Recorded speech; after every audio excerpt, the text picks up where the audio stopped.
खुद पसंद रियासतों के अफसुर्दा शहरों की छतों पर से किसी कूंज की तरह मैं बहुत देर तक उड़ा।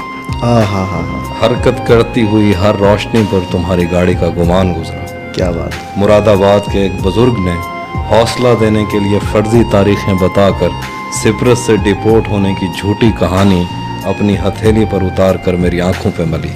क्या बात है। तुर्की के नौजवान मुसव्विर ने मेरी जिंदगी की किताब के हाशियों पर गालियां लिखी। वाह। अजनबी औरत से मांगी हुई माचिस की गीली तीलियों से मेरे वजूद के जंगल जल गए, वो घने जंगल जहां तुम्हारी आंखों के गजाल छुप जाया करते थे। आए। नमकीन समंदरों की आंखों में तैरते हुए बहरी जहाज कागज की कश्तियों जैसे थे, जिन पर लिखे हुए लफ्जों को मौसम की पहली बारिश का पानी अपने साथ नालियों में बहा ले जाता। आए हाय हाय। अब की बार मैं शतरंज में हारे हुए किसी बूढ़े की तरह लौट रहा हूँ। हम फिर मिलेंगे, लेकिन ओहाम पामोक ने कहा था विसाल कभी मोहब्बत का तरियाक नहीं है।